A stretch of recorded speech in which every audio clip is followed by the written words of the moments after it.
Ready, pup? Yeah. Hey, what's up, you guys? It's Connor, and today I'm going to be doing my book review for Us Against You by Fredrik Backman. Fine. Nookie wants a treat. There you go. Have fun.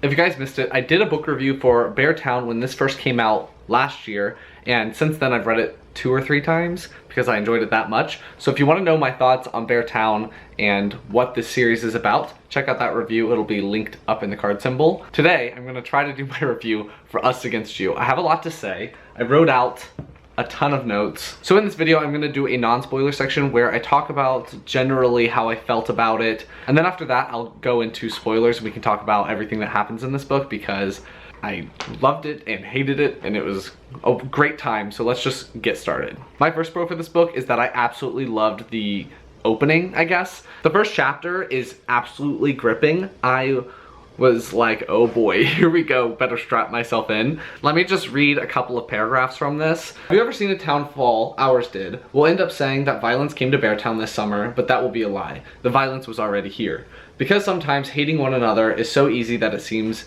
incomprehensible that we ever do anything else. And then it kind of goes over where Beartown is and everything like that. If you want to know all of that, check out that review. Some girls will make us proud, some boys will make us great. Young men dressed in different colors will fight to the death in a dark forest. A car will drive too fast through the night.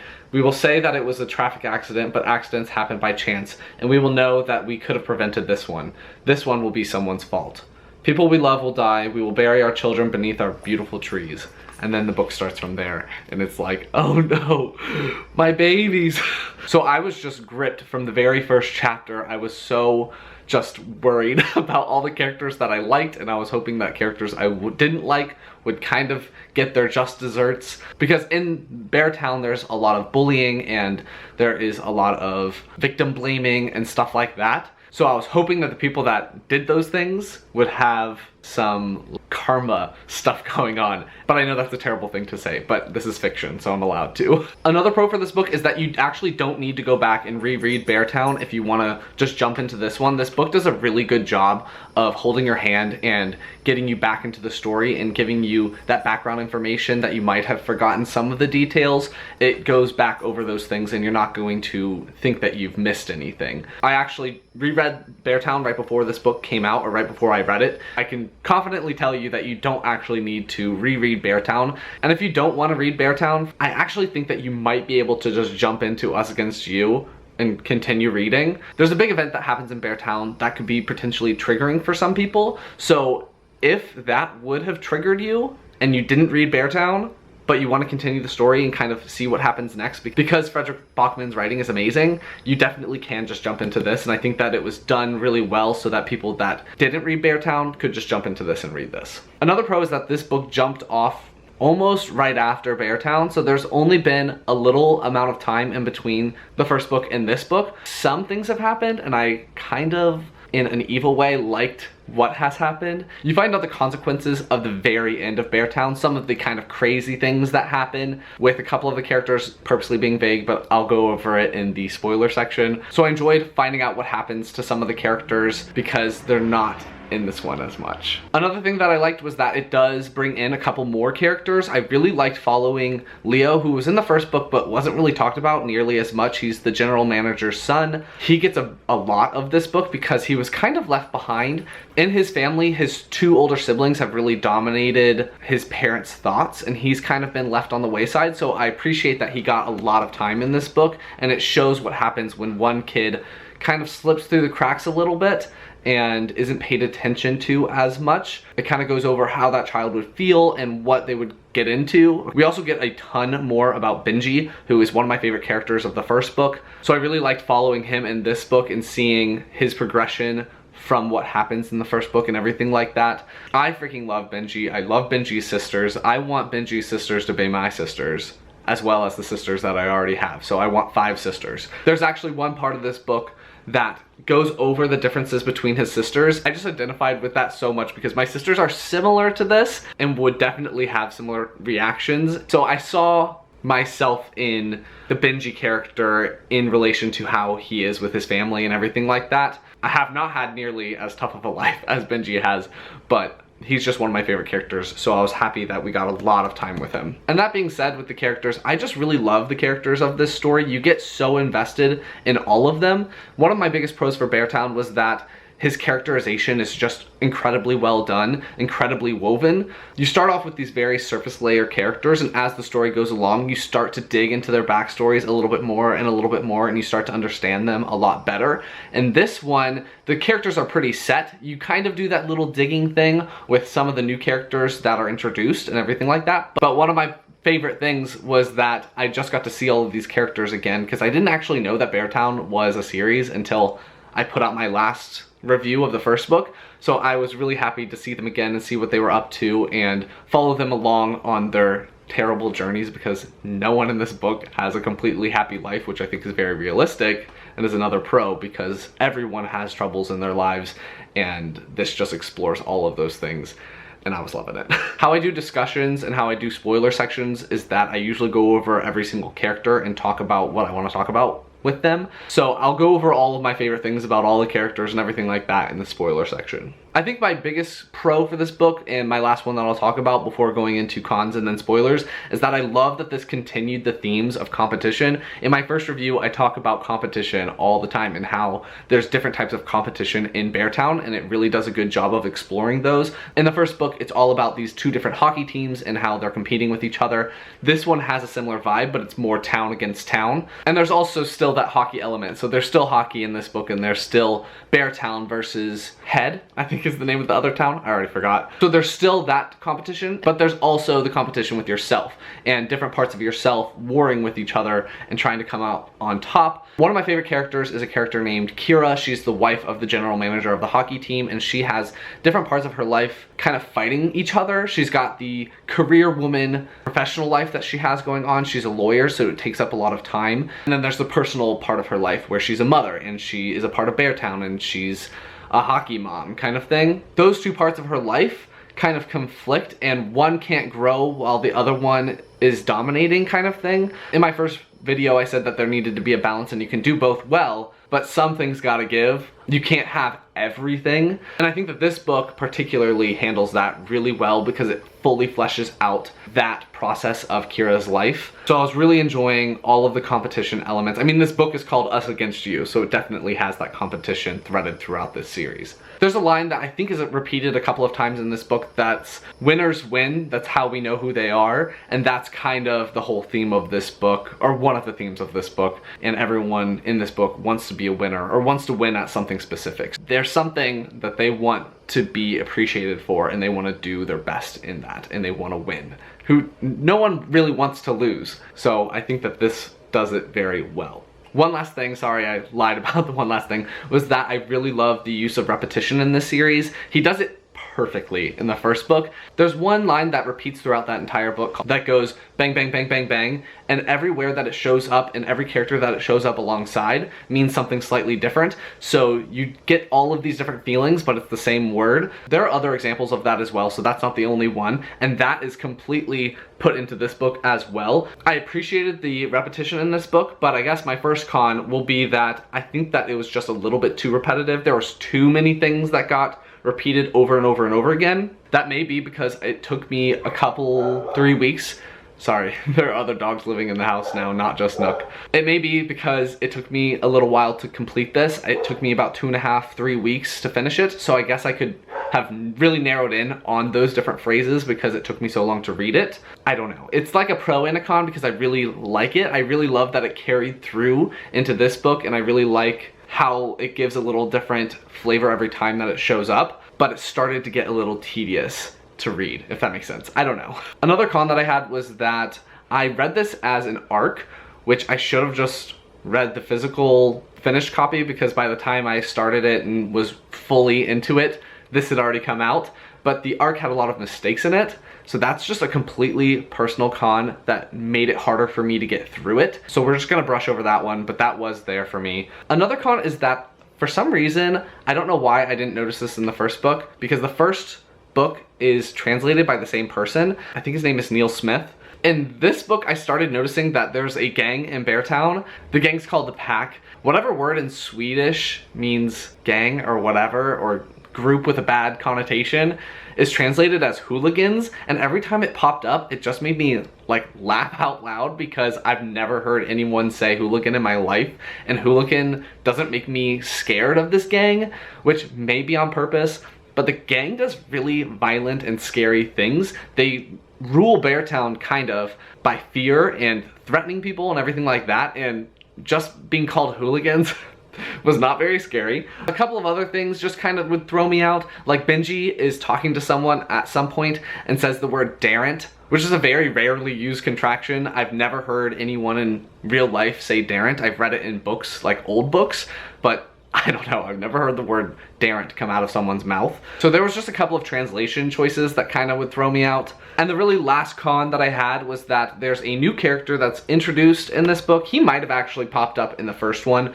but his name is Richard Theo. He is a local small-time politician. He has a lot of ambition. He chose to start off in Beartown because it's small and he can manipulate people a lot easier. So I didn't really like following him all that much because he's just a bad guy, and he's manipulative, and I just didn't like him, and I wanted him to fail. So him being one of the main characters that kind of pushes the plot along in this book was not as enjoyable for me. So yeah, you may love him because he is just blah. So overall, I really enjoyed this novel. I think that it just continues the story from Beartown flawlessly. There are a couple of hiccups that kind of would throw me out here and there, but I absolutely love this book. Fredrik Backman's writing is absolutely incredible. I cannot wait to have the third book translated into English so that I can read it, because I just want it in my hands right now to figure out what happens with the characters. One other con was that I was very butthurt about something that gets thrown in at the very end of Beartown and then gets explained in this book. There's a group of 4 people that say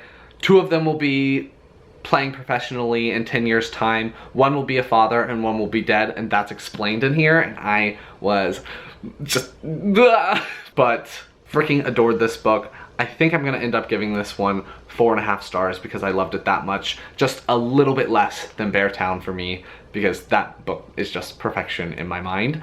But yes, I definitely recommend continuing with this series. So that is the non-spoiler section. That's already really long. Now we're gonna go into spoilery territory. So if you haven't read this book, go read Beartown, read this one, come back. Let's get going.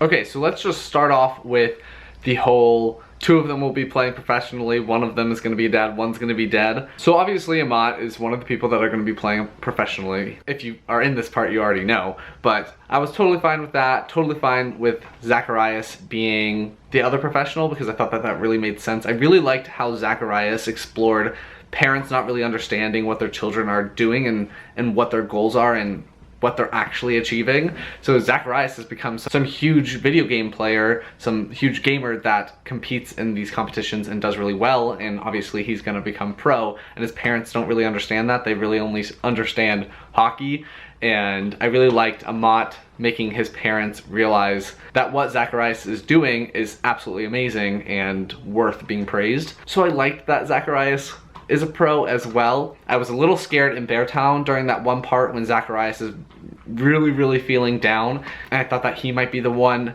that ends up being dead in 10 years because he was going through a rough time. And then Bobo being the dad is fine.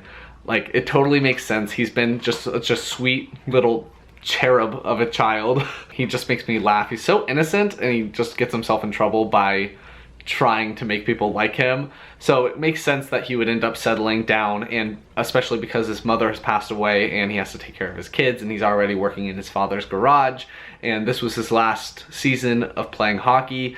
So that made sense, and then that means that Benji's the one that's dead, and it makes me so sad because I love Benji.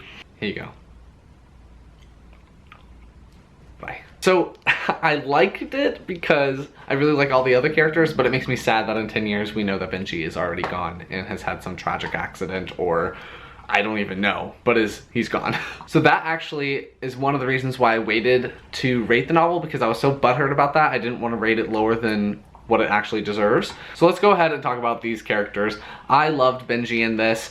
You experience a lot, I guess I should have said this in the non-spoiler, but there's so much homophobia going on in Beartown because it's so small, and they have members of the LGBT community that have been in Beartown, but they've always been a little bit on the outside. If they weren't on the outside, they get ostracized, but Benji is such an integral part of this hockey team that they have a hard time separating him from Beartown ice hockey. He's kind of shaking their worlds because so far they've been able to ignore this whole group of people and that's them. And now Benji is making them realize that the problem lies with them and not him. Like, he's totally fine being who he is. They're the ones with the problem if they think that he's somehow different than he was all of the time. For instance, when Peter and Soon are talking about, Suna, I don't know how to pronounce his name, are talking about Benji and if it really changes him as a person or whatever, Peter is a nice guy for the most part, but he ends up being like, the hockey team doesn't really need this right now, and it's like, okay, well, you're asking someone to hide who they are, and Soon kind of calls him out for that, so I appreciated that. The pack and the main members of the pack,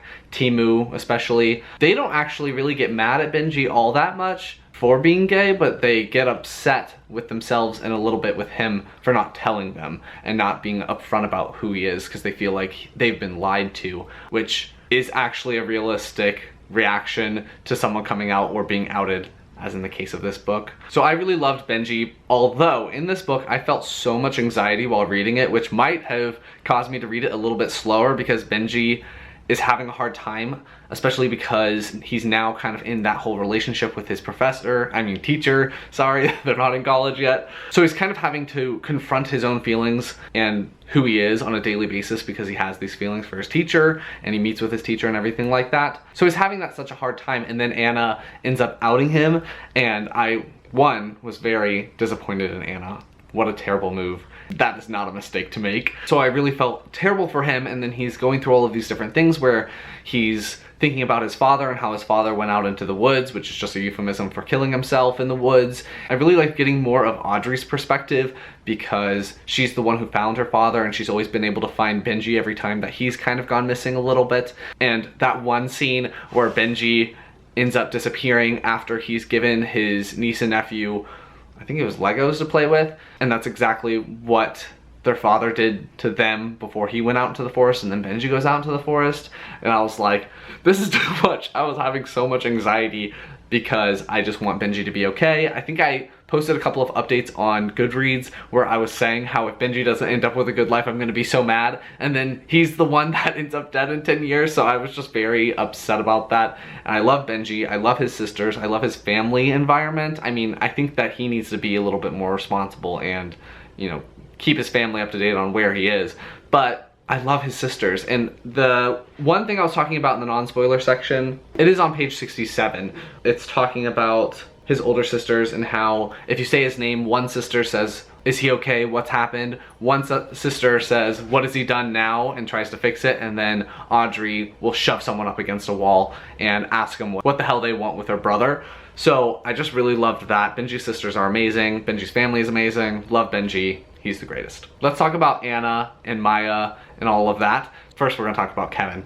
Really loved at the beginning of this book how they addressed Kevin and what happened to him afterwards. How everyone in the town in Beartown really blamed Maya for these terrible things happening when she's the one who was raped, and it's not her fault that Kevin is a rapist. So I liked how realistic it was that after time has gone by and after things have settled down a little bit, it tends to kind of flip. There's some people that still blame Maya and still treat her terribly, and a lot of people still treat her terribly because they remember treating her terribly and have just gotten used to it, which is terrible, but does happen. But then a lot of people have also started blaming Kevin because he was accused of rape, and how, you know, he gets treated terribly as well, and he is also going through this PTSD situation where he's done these terrible things and he's been called out on it, and everyone knows that he's done these things, but they weren't able to prove it legally. But he's also suffering from the effects of Maya confronting him with a gun and threatening him and, you know, firing but not shooting him, and he peed himself and everything like that. They ended up moving, and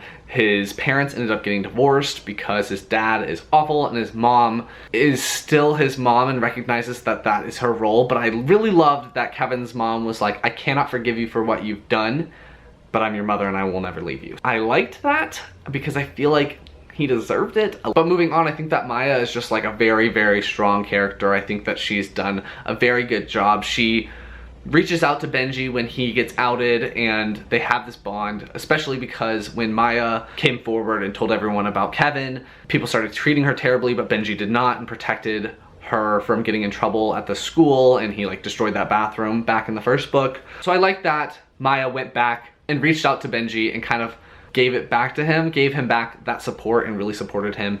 And is just doing her own thing. She just wants to play her music. I love that she ends up being a super musician that's really popular, travels the world, all of that stuff. There was a little more song stuff in this where it has her songs, and her songs are not amazing. So I didn't really love like seeing the songs or anything like that, but I think that Maya is just wonderful, and I thought that her reaction to Anna outing Benji was completely realistic. Anna has always been there for Maya, and it's Maya and Anna against the world. They had talked about how she was a slut and kind of dragged her name through the mud in the first book, and still kind of in this one. And Anna started that tumbling effect for Benji, and I thought that Maya getting very upset with Anna was accurate, and I liked it.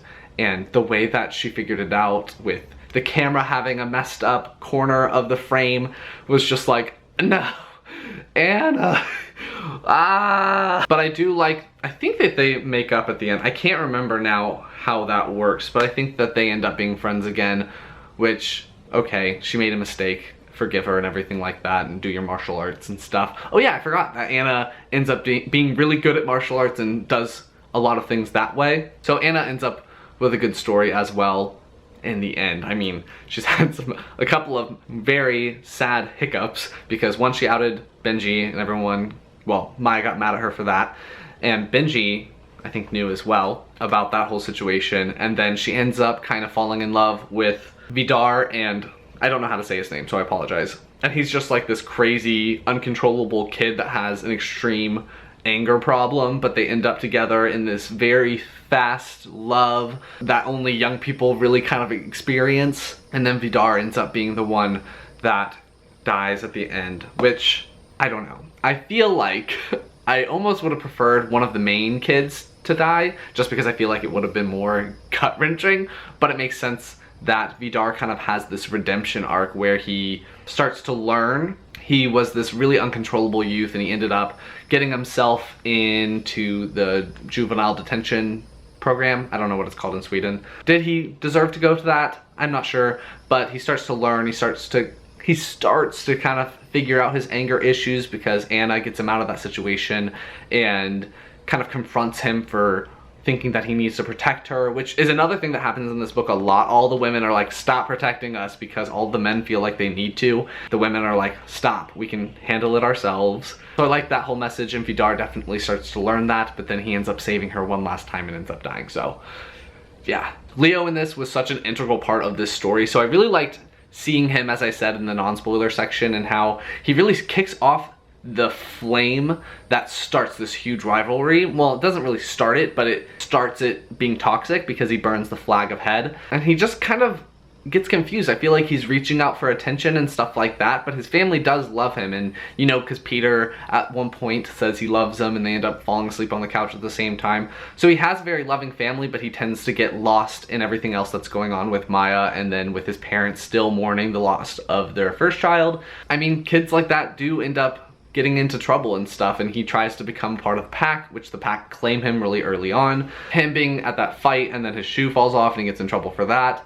I thought that he was just a very interesting character to follow. I thought he was really well done. A lot of the characters were really well done, so I liked following him, especially because Benji comes back and saves him, kind of thing. Gets Benji into trouble because Benji ran away and he wasn't supposed to. There's just so many characters I want to talk about, so sorry. The Lits, oh my god, they are just as insufferable in this book as they were in the first book. Megan Litt is the worst, but you're supposed to not like her. Like, she does her job really well. She's a very good mother. She really just wants the best for William, but she's not the best because she ends up trying to make Will the best at the expense of other people and at the expense of other children. So she's pushing William to kind of push other kids down so that he can be on top, which is not the greatest of messages, but she loves her children so much. So you kind of understand where she's coming from, which is basically every character. You understand where they're coming from. You don't necessarily agree with what they're doing, but Megan Litt, God, I kind of liked William in this a lot more than I liked him in the first book, because he's given a little bit more time, and you can see how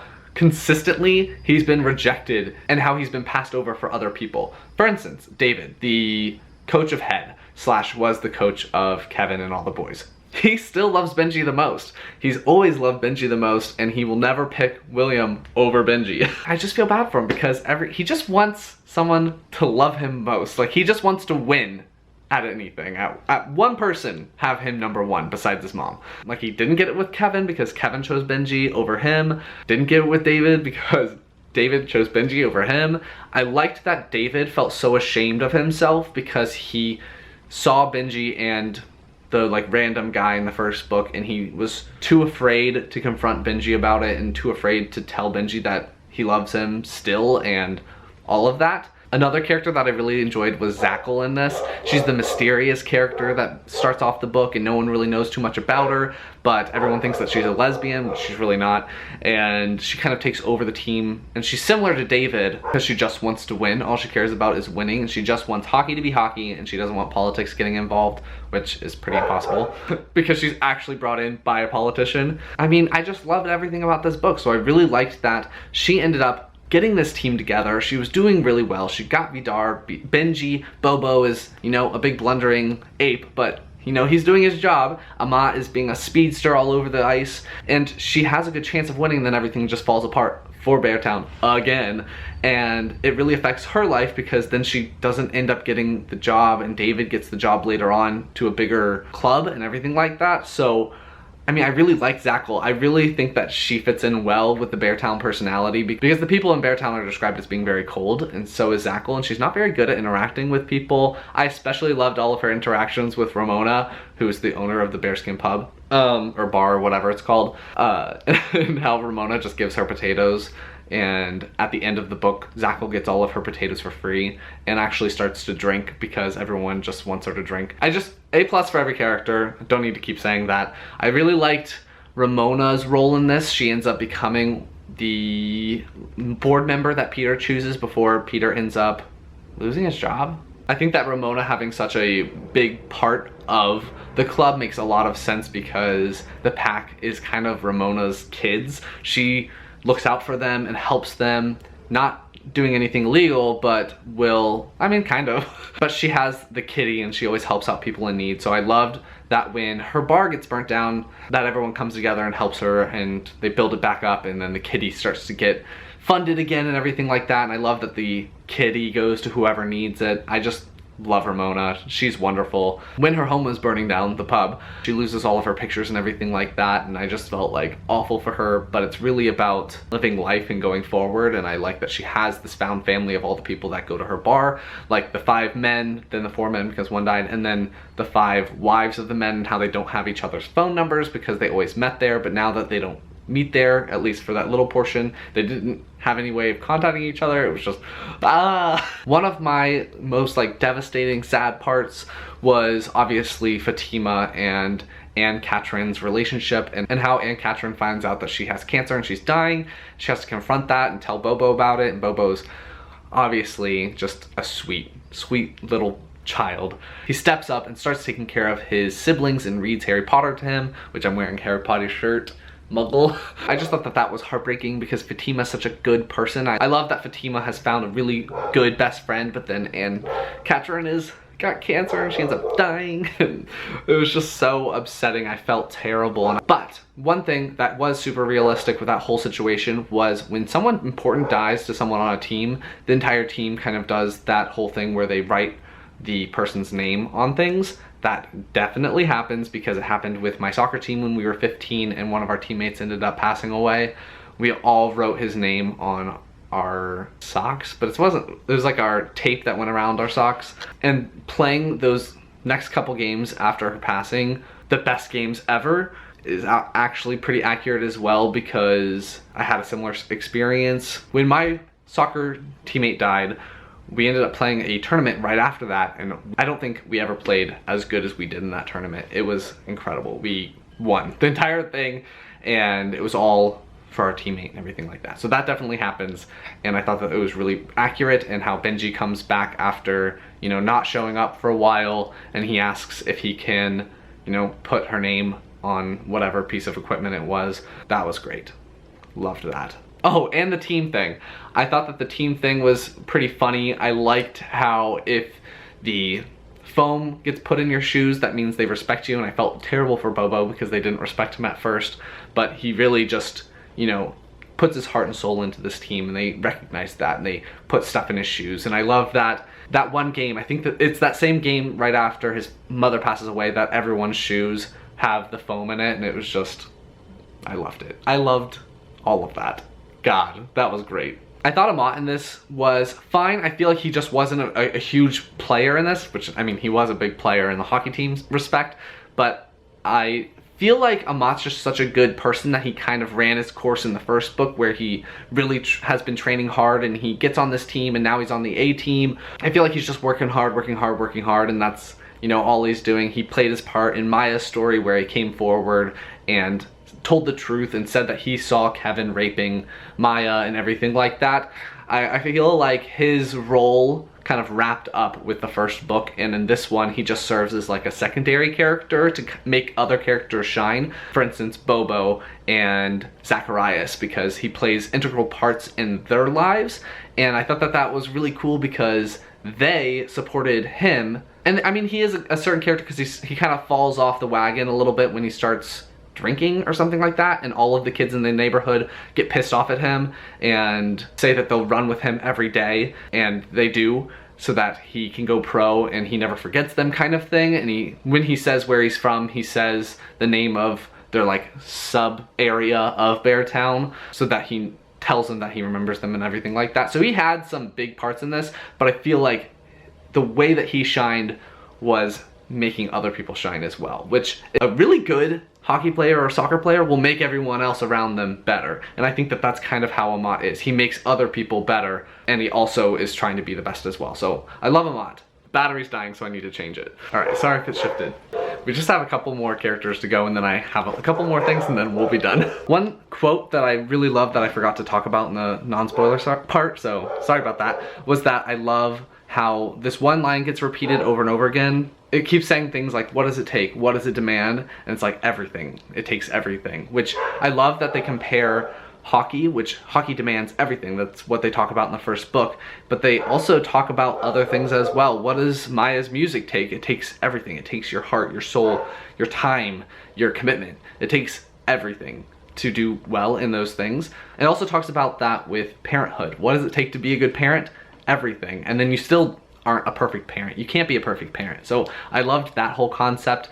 Talking about parents, let's talk about the main parents that are showcased in this, which are Peter and Kira. Ace and Lucy are Barkers. Obviously, Nook doesn't care that there are people around our house doing work. I loved exploring their entire relationship, starting off in Beartown. They're doing okay. Kira's definitely given up a lot of things so that Peter can be the general manager of this small hockey club back in his hometown. She knows that they had to give up living in Canada and having friends there so that Peter could recover after the loss of Isaac. But during that book, things start to break down a little bit, and they really accelerate after something terrible happens to Maya because neither of them were able to protect her. And at some point, you just can't protect your children from everything. It's just not gonna happen. So something terrible happened to Maya, and they kind of also pay the price because they realize that they can't protect her from everything. And then it starts to really reflect in their relationship and how they've grown apart from each other. I thought that it was just really well talked about in here, how it starts off with the little things where instead of your hands being kind of magnetically connected and every time you walk by someone they end up touching, or when you're interacting with someone you end up just connecting with them. There's some type of like magnetic addiction love going on between them, and then it starts to break down, and those little gestures and those little things start to go away, and how people kind of start to do those passive aggressive things like Kira does, where she's at home, she's waiting for Peter to come home. She had to leave work early again, which being a lawyer takes a ton of time, so she had to leave her job where she is really good at what she does. She could be great. She could be a part of a huge firm somewhere else, but she has given all that stuff up for Peter. I mean, Peter needs to, you know, put in the effort and show that he appreciates what she's done for him, basically. Not even them, because it's just for Peter. Because Leo doesn't play hockey and Maya plays instruments. She doesn't care about hockey either. So she'll be at home, she's got the 2 glasses of wine with the bottle, and at first he would come home, she's sleeping on the couch, or pretending to be sleeping on the couch, and the 2 empty wine glasses but the full bottle of wine would be sitting there. Kind of a passive aggressive, be like, hey, I was waiting for you but you didn't end up coming. And then it starts to move into the 1 glass of wine and an empty bottle, and I was just like, oh shoot, this is not gonna end well. And that chapter in Beartown where it talks about a marriage being complicated is my favorite chapter, I think, ever. So I loved that it continued in this one, and there are all those small things, and then it kind of starts to turn and flip because Peter is still asking Kira to give up everything that she could accomplish so that he can continue with this hockey thing. And I loved that eventually when Peter hits a wall and he can't do it anymore because he's been tricked, he's been manipulated by Richard Theo, and he ends up like kind of reconnecting with her by going to her office and asking for a job after Kira and her best friend that works at the office, who I love, she's great, start their own firm. And I loved that because it just is a very humbling experience for Peter. Peter has a really hard time with his pride. He's very prideful and he really wants to win and make the club really good, and he wants people to feel like he's contributed to this town, and he wants people to recognize him and all that stuff. And it takes a lot for him to give that up and to go to Kira and ask for a job and everything like that. So I loved that part. I was glad that it finally happened because he was seriously holding Kira back. Kira needed to go after her own dreams. It was time for Kira. And I'm glad that Peter finally figured that out. It's just silly how long he held on to that. I mean, I understand because he was such a good hockey player and he was kind of the all-star, the first one of Beartown that got out and got to NHL and everything like that. But I'm glad that Kira finally got to start in earnest going after being a really good attorney. And it also makes me glad that everyone in her family kind of recognizes it. I think at some point she's talking to Maya and Maya gets upset with her and kind of calls her out. I think that might have happened in Beartown. I'm not sure which book it happened in. For Kira feeling bad about being a bad mother, but Maya points out that her being good at her job and going after her dreams and being successful in her profession is being a good mother. It's being a good role model for Maya. So I really loved that whole thing. That whole family has had some hard times, but I loved reading about them. And I'm sure that they'll continue because at some point in this book it says that Leo's story is coming or something like that, which he was a huge part of this one, but I guess his story is going to continue on. Just their marriage life and their family life is a good example of how this book talks about what people will give up for someone that they love. There are so many examples of that in this book.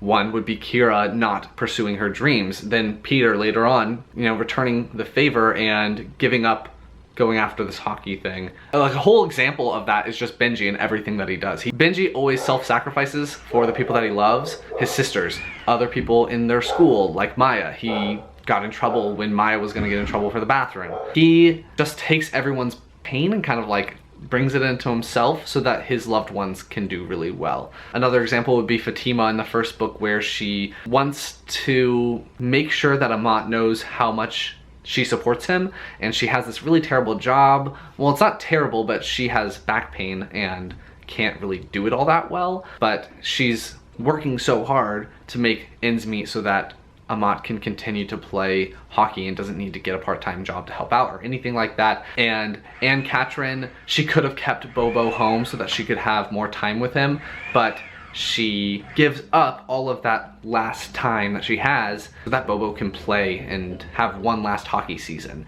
That's someone that she loves. And then Bobo gives up a lot of his time for his siblings to help out with the family and help out with his father and everything like that. So this whole book is full of people giving up things for the ones that they love.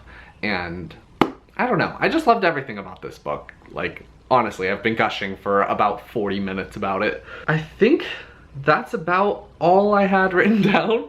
I think the only thing that I had written down was that I love the pack The only other thing that I forgot to say was I thought it was really interesting how Maya is very similar to Peter in the fact that Maya deals with stress the same way Peter does and throws up when they get stressed. That was like the one thing I forgot. That's all we're gonna talk about. There are tons and tons and tons more that we could discuss, and if you want to, leave some comments down below about anything that I missed that you absolutely loved in this book, because I probably loved it as well. Anything else you want me to know, leave it down below. If you like this video, please give it a big thumbs up, and I will talk to you guys next time.